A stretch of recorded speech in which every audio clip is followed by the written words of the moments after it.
Hey Top Shelfers, welcome to Behind the Bar, where we make historic cocktails that are enjoyed every day. Today what we're going to get into is a little cocktail known as the Whiskey Appetizer.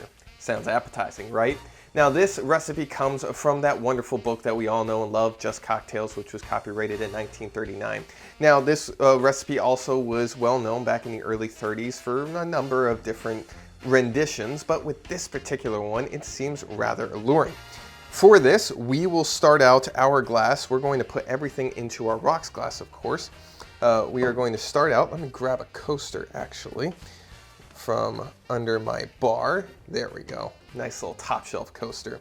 We're gonna start out our drink with a jigger, or 1.5 fluid ounces of bourbon. Now I'm using Jim Beam because it's classic, and this is a classic historic cocktail. So we're going to pour out our 1.5 ounces of Jim Beam into our jig. Pour that on in. Then it calls for 3 dashes of Curacao. Now Curacao is generally a particular brand of triple sec, so you could use any standard type of triple sec, or you can also buy the brand, the genuine Curacao, which comes out of Barbados.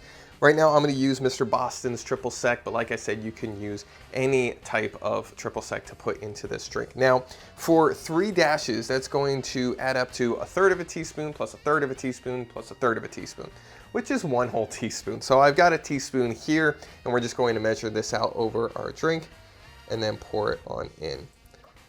There we go. And then finally, it calls for 2 dashes of bitters. Now it doesn't specify which type of bitters, but considering that we already have a citrus element in here, I think it's probably going to be best if we go with the classic Angostura bitters to give a little bit of bite and some extra different flavors. The nice thing about a lot of these historic cocktails is that they're not super specific in some of the ingredients, which allows some creativity for us. Next, we're just going to put that on in. Look at that red color. That's going to make that a lot prettier as well. And it certainly looks like a genuine appetizer to whatever meal that we're going to have.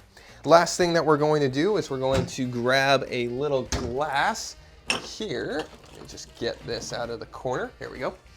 And grab some ice for our drink.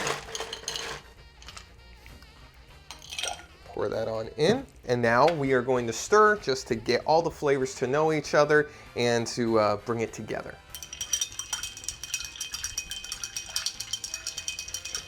Now, as I'm doing this, one of the nice things is that this is also diluting the drink with the water from the ice. As I keep spinning, the ice is melting, and that will reduce some of the harshness of some of the alcoholic components in this cocktail. So I'm just going to tap our spoon off, and there you have it. Lastly, let us garnish with a nice orange twist. Get all those nice, beautiful oils out into our drink, rim the glass so we get a nice taste of orange, and stick it on in. And there you have the Whiskey Appetizer. Let's give it a taste and see how appetizing it really is. Man, I love the smell of that orange. That is delightfully refreshing.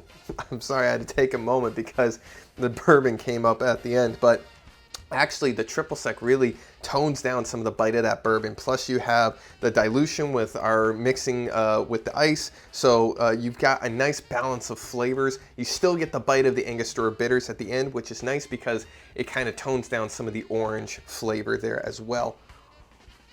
Beautifully balanced drink, an absolutely delightful appetizer, and one I certainly think you guys could enjoy at any one of your dinner parties, or if you have some friends over. Certainly a classic historic cocktail that I would suggest you try to make at home. But there you have it, the Whiskey Appetizer.